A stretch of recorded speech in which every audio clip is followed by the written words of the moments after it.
രാജ്യത്ത് ന്യൂനപക്ഷങ്ങൾക്കെതിരെ തീവ്ര ഹിന്ദുത്വ സംഘടനകളിൽ നിന്ന് ആക്രമണം തുടരുന്നതിന്റെ ഏറ്റവും ഒടുവിലത്തെ ഉദാഹരണമാണ് ഛത്തീസ്ഗഡിലേത്. രാജ്യം ശ്രദ്ധിച്ച നിയമ പോരാട്ടത്തിനൊടുവിൽ സിസ്റ്റർ വന്ദന ഫ്രാൻസിസിനും സിസ്റ്റർ പ്രീതി മേരിയും പുറത്തിറങ്ങിയിരിക്കുകയാണ്. ബിജെപിയുടേത് ഇരട്ടത്താപ്പെന്ന് ഇന്ത്യ സഖ്യത്തിലെ പാർട്ടികളും പ്രധാനമന്ത്രിയും ആഭ്യന്തരമന്ത്രിയും ഇടപെട്ടാണ് മോചനം സാധ്യമാക്കിയതെന്ന് ബിജെപിയും വാദിക്കുന്നു. ന്യൂസ് പ്ലസ് ഈ വിഷയമാണ് വിശദമായി ഇപ്പോൾ പരിശോധിക്കുന്നത്. ആരാണ് കൈകൊടുത്തത്, ആരാണ് കൈ തട്ടിമാറ്റിയത്?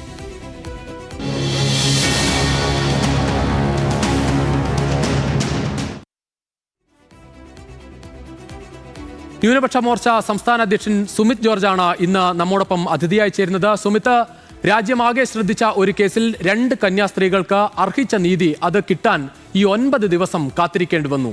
ബിജെപിക്ക് എന്താണ് ഇതിൽ പറയാനുള്ളത്? കാരണം ഭരിക്കുന്ന ബിജെപി തന്നെയായിരുന്നു ഈ കേസിൽ തുടക്കം മുതൽ ഈ കന്യാസ്ത്രീകൾക്കെതിരെ കോടതിയിൽ വാദിക്കാൻ ഉണ്ടായിരുന്നത്. ഒരു ഭാഗത്ത് പ്രോസിക്യൂഷൻ ശക്തമായി തുടക്കം മുതൽ വാദിച്ചതാണ് ഈ 9 ദിവസത്തിലേക്ക് കാര്യങ്ങൾ എത്തിച്ചത്. എന്താണ് ബിജെപിക്ക് പറയാനുള്ളത്?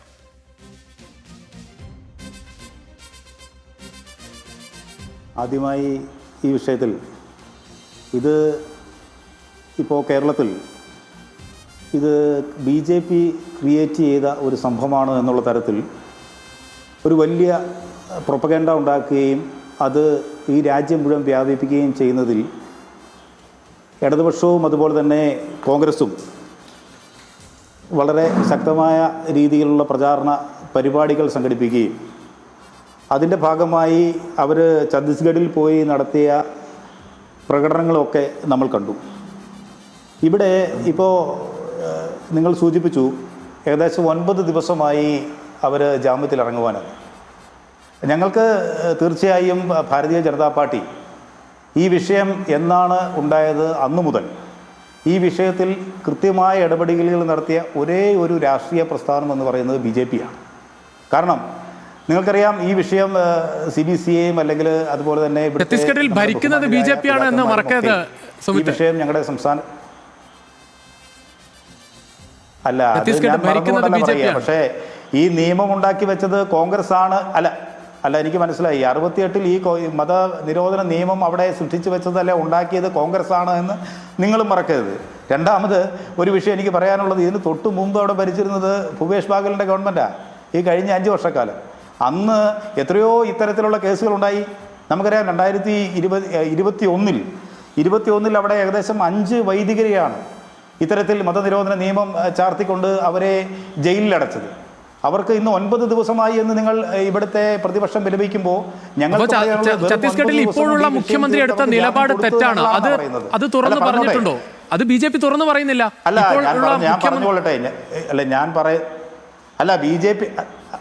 ഞാൻ അതിലേക്ക് തന്നെയാണ് വരുന്നത്. അപ്പം ഞാൻ പറഞ്ഞത് പൂർത്തിയാക്കിക്കോട്ടെ. അതായത് 5 വൈദികരെ ഭൂപേഷ് ബാഗലിൻ്റെ ഗവൺമെൻറ് 2021-ൽ ജയിലിലിട്ടിട്ട് അവർക്ക് ജാമ്യം കിട്ടിയത് 111 ദിവസത്തിന് ശേഷമാണ്. അന്ന് ഇവിടെ ആരും ഈ തരത്തിൽ ബഹളം ഉണ്ടാക്കിയില്ലല്ലോ. അവർക്ക് പാർലമെൻറ്റ് സമീപിക്കേണ്ടായിരുന്നല്ലോ.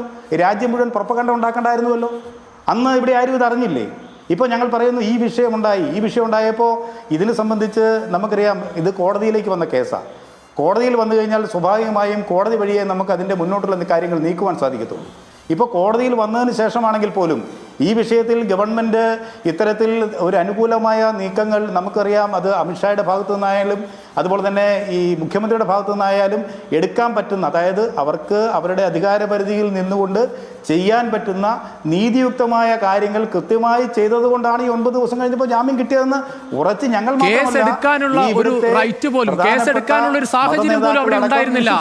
സുമിത്ത്, കേസെടുക്കാനുള്ള ഒരു സാഹചര്യം പോലും ഉണ്ടായിരുന്നില്ല. അവർ ഈ മതപരിവർത്തനത്തിനല്ല എന്നാണ് കോടതി പോലും ഇന്ന് പറഞ്ഞത്. മതപരിവർത്തനത്തിനല്ല കൊണ്ടുപോയത്. നേരിട്ട് തന്നെ അത് മനസ്സിലാക്കുമായിരുന്നു ഇപ്പോൾ BJP ഭരിച്ചുകൊണ്ടിരിക്കുന്ന സർക്കാരിന്. മുഖ്യമന്ത്രിയാണ് നേരിട്ട് പറഞ്ഞത്. ഈ പോലീസിന്റെ എടുത്ത നടപടിക്ക് അനുകൂലമായി മുഖ്യമന്ത്രിയാണ് പറഞ്ഞത്. ആ കാര്യത്തെയൊന്നും നിങ്ങൾ ഇതുവരെ തള്ളിക്കളയുന്നില്ല. BJP തള്ളിക്കളഞ്ഞാൽ തീർന്നു. ഈ ബജ്രംഗ് ദൾ നടത്തിയത് അക്രമിക്കൂട്ടങ്ങളാണെന്ന് നിങ്ങൾ തള്ളിക്കളഞ്ഞാൽ തീർന്നു. പക്ഷേ അതൊന്നും പറയാൻ തയ്യാറാവുന്നില്ല. അവിടെ ഒരു ഭാഗത്ത് ഈ വേട്ടക്കാർക്കൊപ്പം തന്നെ നിൽക്കുകയാണ്, മറ്റൊരു ഭാഗത്ത് ഇരകളോടൊപ്പം അവരെ ആശ്വസിപ്പിക്കാനും ചേരുകയാണ് BJP. നിലവിൽ കേരളത്തിലെ BJP, അല്ലെങ്കിൽ ഒറ്റ വാക്കിൽ പറഞ്ഞാൽ മതി, അവിടെയുള്ള ഛത്തീസ്ഗഡിലെ BJP സർക്കാർ ഇപ്പോൾ ചെയ്തത് തെറ്റാണ്, അല്ലെങ്കിൽ ബജ്രംഗ് ദൾ ഇപ്പോൾ ചെയ്തുകൊണ്ടിരിക്കുന്നത് തെറ്റാണ്. ഈ നിമിഷം പോലും അവർ 80 കിലോമീറ്റർ അകലെയുള്ള മറ്റൊരു സ്ഥലത്തേക്ക് അവരെ മാറ്റേണ്ട സാഹചര്യമാണ്. അവിടെ പ്രതിഷേധം ഭയന്ന് നിൽക്കുന്ന ഒരു സാഹചര്യം. നിങ്ങൾക്ക് സുരക്ഷ പോലും സത്യത്തിൽ അവിടെ ഒരുക്കാൻ സാധിക്കാത്ത ഒരു സാഹചര്യമാണ്. നിങ്ങൾ ഭരിക്കുന്ന സംസ്ഥാനമാണ്. അല്ല, എനിക്ക് ഇതിൽ പറയാനുള്ളത്, നിങ്ങളിപ്പോൾ പറയുമ്പോൾ അവിടെ നമുക്കറിയാവുന്നതുപോലെ തന്നെ അവിടുത്തെ പ്രതിപക്ഷം കോൺഗ്രസ്സാണ്. അവിടെ ഏകദേശം 34ഓളം MLA-മാർ അവർക്കുണ്ട്. ഇപ്പോൾ ഇവിടെ നിന്ന്, കേരളത്തിൽ നിന്നും അതുപോലെ തന്നെ രാജ്യത്തു നിന്നുമെല്ലാം കോൺഗ്രസിൻ്റെയും ഇടതുപക്ഷത്തിൻ്റെയും ഒക്കെ നേതാക്കൾ അവിടെ ചെന്നപ്പോൾ ഈ വിഷയവുമായി ബന്ധപ്പെട്ട് അവിടെ ഒരു പ്രാവശ്യം പോലും അവിടുത്തെ പ്രതിപക്ഷ നേതാവ് ഇതിനനുകൂലമായോ അല്ലെങ്കിൽ ഇവിടുത്തെ ഈ MP-മാർക്കൊപ്പമോ അവിടെ നിന്നുകൊണ്ട് ഒരു സ്റ്റേറ്റ്മെൻറ്റ് നടത്തുവാനോ ഒരു പ്രസ് കോൺഫറൻസ് നടത്തുവാനോ അവർ തയ്യാറായില്ല എന്ന് മാത്രമല്ല, അവിടുത്തെ പ്രതിപക്ഷ നേതാവ് പറഞ്ഞത് അവിടെ ആദിവാസി ഗ്രാമങ്ങളിൽ ശക്തമായ രീതിയിൽ മതപരിവർത്തനം നടക്കുന്നുണ്ട് എന്നുള്ള സ്റ്റേറ്റ്മെൻറ്റാണ് അവിടെ കൊടുത്തത്. എന്തുകൊണ്ടാണ് അവർക്കങ്ങനെ അത്തരത്തിലുള്ള സ്റ്റേറ്റ്മെൻറ്റ് കൊടുക്കുവാൻ ഈ പറയുന്ന ഈ കോൺഗ്രസിൻ്റെ വക്താക്കൾക്ക് അവിടെ സാധിച്ചത്? ഇങ്ങനെ കോൺഗ്രസ് പറയുന്നത് BJP ആണ് ഇതിനെല്ലാം ചുക്കാൻ പിടിക്കുന്നതെങ്കിൽ എന്തുകൊണ്ടാണ് ഈ കോൺഗ്രസിന് അവിടുത്തെ നേതാക്കളെ കൊണ്ട് ഇത് പറയിപ്പിക്കുവാൻ സാധിക്കാത്തത്? അത് ഒരു വസ്തുതയില്ലേ? ആ വിഷയത്തിൽ ഇടപെട്ടത് ഞങ്ങൾ മാത്രമല്ലേ? അല്ല, ആ നിയമം കൊണ്ടുവന്നത് കോൺഗ്രസ് ആണ്, അതിൽ തർക്കമൊന്നുമില്ല. ആ നിയമം കൊണ്ടുവന്നത് കോൺഗ്രസ് ആണ്. കോൺഗ്രസിന്, അവിടെയുള്ള കോൺഗ്രസ്സുകാർക്ക് ഒരുപക്ഷെ ഇപ്പോഴും ആ നിയമം തള്ളിപ്പറയാൻ പറ്റില്ലായിരിക്കാം. പക്ഷെ അതല്ലല്ലോ, BJP രണ്ട് തട്ടിൽ നിൽക്കുകയാണ്. ഇപ്പോഴും നിങ്ങൾക്ക് അവിടെയുള്ള അക്രമികളെ തുറന്നു കാട്ടാൻ പറ്റുന്നില്ല. അത് അവർ അക്രമികളാണ് എന്നെങ്കിലും സമ്മതിക്കാൻ പറ്റുമോ? ഈ സംഘടനയായ ബജ്രംഗദൾ അക്രമികളാണ് ഈ നിമിഷം വരെ, അത് സമ്മതിക്കാൻ തയ്യാറാകും? അല്ലതെ, അവർ അക്രമികളാണെന്ന് നിങ്ങൾ ചോദിക്കുമ്പോൾ അത് BJP അല്ലെങ്കിൽ BJPയെ കുറിച്ച് നിങ്ങൾ പറയുമ്പോൾ ഞങ്ങൾ ചോദിക്കുന്നത് ഛത്തീസ്ഗഡ് എന്ന സംസ്ഥാനത്ത് നിലനിൽക്കുന്ന നിയമം, ആ നിലനിൽക്കുന്ന സാഹചര്യം എന്തുകൊണ്ടാണ്? നിയമം കയ്യിലെടുക്കാൻ ബജ്രംഗദൾ പ്രവർത്തകർ ആരാണ് സുമിത്ത്? നിയമം കയ്യിലെടുക്കാൻ ബജ്രംഗദൾ പ്രവർത്തകർ ആരാണ്? അവരാരാണ് രണ്ട് കന്യാസ്ത്രീകളെ തടഞ്ഞു വെക്കാൻ, കൂടെ ഉണ്ടായിരുന്ന കുട്ടികളെ ചോദ്യം ചെയ്യാൻ, അവിടെയുള്ള പോലീസിനെ നോക്കുകുത്തിയാക്കി നിർത്താൻ ബജ്രംഗദൾ ആരാണ്? ഞാൻ ചോദിക്കുന്നത്, ഈ നിയമം ആരെങ്കിലും കയ്യിലെടുത്തിട്ടുണ്ടെങ്കിൽ തീർച്ചയായും അതിന് നിയമപരമായ സംവിധാനങ്ങൾ. ബജ്രംഗദൾ പ്രവർത്തകർക്കെതിരെ കേസെടുക്കണം എന്ന ആവശ്യം BJP ഉന്നയിക്കുമോ? അല്ല, ബജ്രംഗദൾ പ്രവർത്തകർക്കെതിരെ കേസെടുക്കണം, അവർ കാണിച്ചത് അക്രമമാണ്. ഞാൻ ചോദിക്കേണ്ടത്, സുഹൃത്തെ, അവിടെ ഈ പറയുന്ന കോൺഗ്രസ് പോലും ഉന്നയിച്ചിട്ടില്ല ഈ വിഷയത്തെ സംബന്ധിച്ച്. നിങ്ങളത് മനസ്സിലാക്കൂ. ഒരു തെറ്റിദ്ധാരണ അവർക്കുണ്ടായിട്ടുണ്ട്, അല്ലെങ്കിൽ എന്തുകൊണ്ടാണ് ഈ വിഷയം ഉണ്ടായത്, അതിൻ്റെ അകത്ത് സിസ്റ്റേഴ്സിനെതിരെ ഒരു തെറ്റിദ്ധാരണ ഉണ്ടായിട്ടുണ്ട് എങ്കിൽ ആ തെറ്റിദ്ധാരണ മാറ്റിയെടുത്തുകൊണ്ട് മുന്നോട്ട് ബജ്രംഗദൾ എന്ന് പറയുന്ന പ്രസ്ഥാനത്തെയും അവരെ ബോധ്യപ്പെടുത്തിക്കൊണ്ട്, അല്ലെങ്കിൽ ഈ പറയുന്ന നമ്മുടെ സഭാ സമൂഹത്തെയും അത് ബോധ്യപ്പെടുത്തിക്കൊണ്ട് മുന്നോട്ട് പോകുവാനാണ് ഞങ്ങൾ ശ്രമിക്കുന്നത്. അല്ലെങ്കിൽ ഇവിടെ ഒരു എന്നാ പറയുക, മതസ്പർദ്ധ വളർത്തിക്കൊണ്ട് മുന്നോട്ട് പോകുന്നതിനെ കുറിച്ചല്ല ഞങ്ങൾ ചിന്തിക്കുന്നത്. ഇതൊരു വലിയ സാഹചര്യമായി കണ്ടുകൊണ്ട് ഈ സിസ്റ്റേഴ്സ് ഒരിക്കലും പുറത്തിറങ്ങരുത് എന്നുള്ള തരത്തിൽ ഇവിടെ വലിയ വിഷയങ്ങൾ ഉണ്ടാക്കിക്കൊണ്ട് അവിടെ പോയി ഛത്തീസ്ഗഡിൽ പോയി വിഷയമുണ്ടാക്കി നാഷണൽ വൈസ് ഇന്റർനാഷണൽ വൈസ് ഒരു വലിയ ഇഷ്യൂ ആക്കി മാറ്റിക്കൊണ്ട് അവരെ എക്കാലത്തും ആ ജയിലിനുള്ളിൽ തളച്ചിടുന്നതിനെ കുറിച്ചാണ് ഇവിടെ പ്രതിപക്ഷം ചിന്തിച്ചത്. ഞങ്ങളെ അങ്ങനെയായിരുന്നില്ല ആ വിഷയത്തെ കൈകാര്യം ചെയ്തത്. ഞങ്ങൾ തീർച്ചയായും വളരെ ന്യായമായ അവകാശങ്ങൾക്ക് വേണ്ടി, നീതി എവിടെയാണോ അവർക്ക് നീതി ഉണ്ടെങ്കിൽ അവർക്ക് നീതി കിട്ടണം, അവരുടെ ഭാഗത്താണ് ന്യായമെങ്കിൽ ആ ന്യായം നടപ്പാകണമെന്നുള്ള അർത്ഥത്തിലാണ് ശ്രീ രാജീവ് ചന്ദ്രശേഖറും അതോടൊപ്പം ആഭ്യന്തരമന്ത്രി അമിത് ഷായും അതോടൊപ്പം ഈ പറയുന്ന ഞങ്ങളുടെ നേതാക്കളുമൊക്കെ ആ സംവിധാനത്തിന് വേണ്ടി നിലകൊണ്ടത് ആ അർത്ഥത്തിലാണ്. അപ്പോൾ എങ്ങനെയാണ് നമ്മൾ ഒരാളെ തള്ളിക്കൊണ്ടല്ലെന്ന് പറയുന്നത്? നമ്മൾ പറയുന്നത് ശരിയുടെ ഭാഗത്ത് നിന്നുകൊണ്ട് അവർക്ക് നീതി ലഭിക്കണമെന്നുള്ളതാണ്. അത് കോടതി വഴി നേടിയെടുക്കുവാൻ ഞങ്ങൾക്ക് സാധിച്ചു. അതിനുവേണ്ടിയുള്ള പ്രവർത്തനങ്ങൾ ഏകോപിപ്പിക്കുന്നതിന് ഞങ്ങൾക്ക് സാധിച്ചു. 100% നാളുകളിലും ഇത്തരത്തിൽ ഈ അവകാശവാദമാണ് ചോദ്യം ചെയ്യപ്പെടേണ്ടത് സുമിത്ത്. കാരണം നിങ്ങൾക്ക് സാധിച്ചു എന്ന് പറഞ്ഞാൽ കോടതി വഴി, അവിടെ കോടതിയിൽ ഈ സന്യാസിനികൾക്ക് വേണ്ടി, ഈ കന്യാസ്ത്രീകൾക്ക് വേണ്ടി പിന്നാലെ നിന്നത് ഒരു വലിയ സമൂഹം തന്നെയാണ്. അത് BJP അല്ല അവർക്ക് വേണ്ടി മാത്രം വാദിച്ചത്.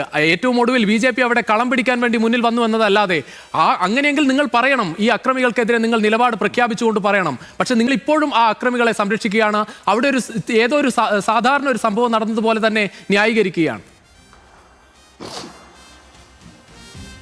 അല്ലെന്നേ, ഈ സംഭവത്തെ സംബന്ധിച്ച് സംഭവത്തെ ചെറുതാക്കി കാണുന്നില്ല. പക്ഷേ സംഭവത്തെ ചെറുതാക്കി കാണുന്നില്ല എന്ന് പറയുന്നതോടൊപ്പം ഇതിനെ ഞങ്ങൾ വലുതാക്കിയും കാണുന്നില്ല. ഈ വിഷയം തീർക്കണമെന്നുള്ളൊരു അഭിപ്രായത്തിൽ കൂടി തന്നെയാണ് ആദ്യം മുതൽ ഈ വിഷയം, അതായത് മതസ്വാതന്ത്ര്യത്തോടെ ഇവിടെ ജീവിക്കാനുള്ള ഒരു അവകാശത്തിന് വേണ്ടിയുള്ള ഒരു പ്രശ്നം വലുതായി നിങ്ങൾക്ക് പറ്റുന്നില്ല. ഇതൊരു വലിയ പ്രശ്നമായി തോന്നുന്നില്ല. അല്ല, മതസ്വാതന്ത്ര്യത്തിൽ കടന്നു കയറുക എന്ന് പറയുമ്പോൾ നമ്മൾ അവിടെ സംഭവിച്ചത് മതസ്വാതന്ത്ര്യത്തിൽ നമ്മളിപ്പം എല്ലാവർക്കും, ഇപ്പോൾ നമ്മുടെ ഈ സമൂഹത്തിൽ ആർക്കും തന്നെ ഒരു നിർബന്ധിത മതപരിവർത്തനത്തിന് താല്പര്യമുള്ള യാതൊരു സമൂഹവും, അത് ന്യൂനപക്ഷങ്ങളായാലും ആരാണെങ്കിലും അങ്ങനെ ഒരു വിചാരമുള്ള ഒരു സമൂഹമുണ്ട് എന്ന് ഞാൻ കരുതുന്നില്ല. അപ്പോൾ അത് ഇവിടെ എല്ലാവരും ചോദ്യം ചെയ്യുന്നതാണ്. ആരും അതിനെ അനുകൂലിക്കുന്നില്ല, ഞങ്ങളും അതിനെ അനുകൂലിക്കുന്നില്ല. അപ്പോൾ ആ നിയമം നിലനിൽക്കുന്ന സ്ഥലത്ത് ഇത്തരത്തിൽ എന്തെങ്കിലും തരത്തിലുള്ള ചെറിയ തെറ്റിദ്ധാരണ ഉണ്ടായാൽ, ആ തെറ്റിദ്ധാരണ ഉണ്ടായി അതിൻ്റെ പുറത്തുകൊണ്ട് നിയമപരമായ നീക്കങ്ങൾ ഉണ്ടായാൽ തീർച്ചയായും അത് കോടതിയിൽ കൂടെ മാത്രമേ നമുക്കതിനെ ക്ലിയർ ചെയ്ത് വരാൻ സാധിക്കുകയുള്ളൂ.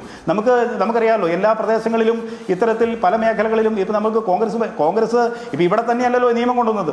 ഏകദേശം 11ഓളം സംസ്ഥാനങ്ങളിൽ ഈ നിയമം കൊണ്ടുവന്നില്ലേ? ഇവിടെ തന്നെയല്ലോ നിയമം കൊണ്ടുവന്നത്. ഇവിടെ തന്നെയല്ലോ ഈ കുഴപ്പങ്ങൾ ഉണ്ടായിക്കൊണ്ടിരിക്കുക.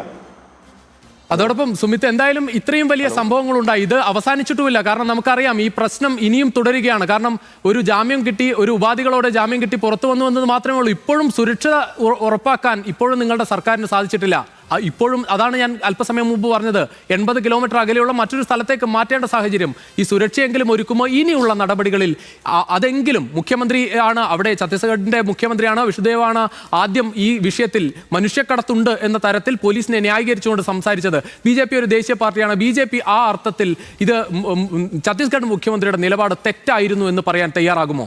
അത്തരത്തിലൊരു നടപടിയിലേക്ക് പോകണമെന്ന് പറയാൻ തയ്യാറാകുമോ? നിയമപരമായ നടപടി ഒരു ഭാഗത്ത് നിൽക്കട്ടെ, രാഷ്ട്രീയപരമായ ഒരു നടപടിയിലേക്ക് പോകാൻ തയ്യാറാകുമോ BJP?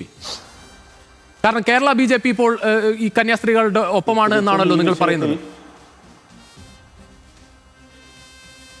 ഞങ്ങൾ കന്യാസ്ത്രീകൾക്കൊപ്പം എന്നുള്ളതല്ല, ന്യായത്തിനോടൊപ്പമായിരുന്നു.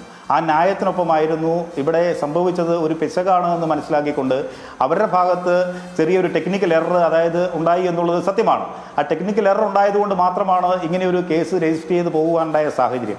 അപ്പോൾ അത് മനസ്സിലാക്കിക്കൊണ്ടാണ് കോടതി പോലും ആ വിഷയത്തിൽ ജാമ്യം കൊടുക്കുന്ന അവസ്ഥയിലേക്ക് മാറിയത്. ഇപ്പോൾ നിങ്ങൾ പറയുന്നുണ്ട്, ഇപ്പോൾ ഈ 9 ദിവസം എന്ന് പറയുമ്പോൾ നിങ്ങൾ അതിനെ വലിയ ഒരു സംഭവമായി ചിത്രീകരിക്കുമ്പോൾ ഞാൻ ചോദിക്കുന്നത്, ഈ കോൺഗ്രസ് സർക്കാർ ഇരുന്നപ്പോൾ ഈ 111 ദിവസം എന്ന് പറയുന്നത് ചെറിയൊരു ദിവസമല്ലല്ലോ. ഇപ്പോൾ ഞാനിപ്പോൾ ഇവിടെ പറയാം, പിണറായി സർക്കാർ ഇപ്പോൾ നമ്മുടെ നമ്മുടെ പാർലമെന്റിൽ നിന്നുള്ള നമ്മുടെ MP അടക്കം ഇടതുപക്ഷ MPമാർ അവിടെ വന്ന് വലിയ ബഹളം ഉണ്ടാക്കുന്നത് കണ്ടു. ഈ പിണറായി സർക്കാർ ഇരുന്ന സമയത്തല്ലേ ഈ തൃശ്ശൂർ.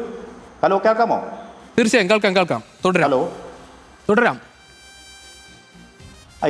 ഈ കഴിഞ്ഞ ദിവസം ഞാൻ പറയുന്നത് 2022 ഏകദേശം 3 വർഷങ്ങൾക്ക് മുമ്പ് ഈ തൃശ്ശൂർ റെയിൽവേ സ്റ്റേഷനിൽ കുറച്ച് കുട്ടികളെ കൊണ്ടുവന്ന് ഇവിടെ കേരളത്തിൽ കൊണ്ടുവന്ന് ഇറക്കിയപ്പോൾ അവരുടെ പ്രായപൂർത്തിയാകാത്ത കുട്ടികളാണെന്നും അവരുടെ ഡേറ്റ ID പ്രൂഫ് അടക്കം തിരുത്തി കൊണ്ടുവന്നാണ് ഏജന്റുമാരെ ഇവിടെ എത്തിച്ചതെന്നും അവരെ റിസീവ് ചെയ്യാൻ അവിടെ എത്തിച്ചേർന്ന കന്യാസ്ത്രീകളെ അതിന്റെ പേരിൽ ആ കേസ് ചാർജ് ചെയ്യുകയും ആ കേസുമായി ഏകദേശം ഇത്രയും വലിയൊരു സംഭവം നടന്നു. നിങ്ങൾ ഈ ടെക്നിക്കൽ ഇഷ്യൂ ആണ് ഇത് സംഭവിച്ചത് എന്നൊക്കെ പറയുന്നത് കാണുമ്പോൾ സത്യത്തിൽ സങ്കടം തോന്നും. കാരണം 9 ദിവസമാണ് അവർക്ക് കാത്തിരിക്കേണ്ടി വന്നത് ഒരു ജാമ്യത്തിന് വേണ്ടി.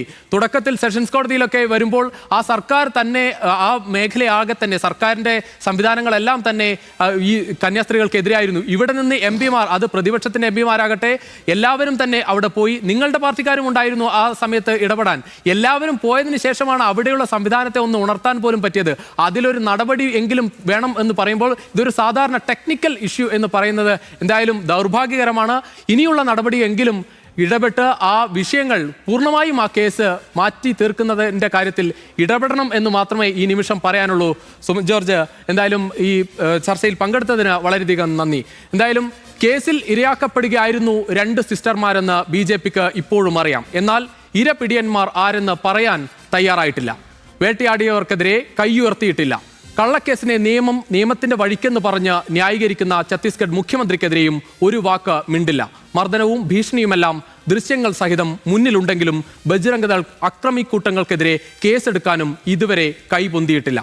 നിരപരാധികളെന്ന് ഉറക്കെ പ്രഖ്യാപിക്കുന്ന കേസ് പൂർണ്ണമായും റദ്ദാക്കുന്നതുവരെ നീതിക്കായുള്ള ഈ പോരാട്ടം തുടരുക തന്നെ വേണം എന്ന് ന്യൂസ് പ്ലസ് ഓർമ്മിപ്പിക്കുകയാണ്.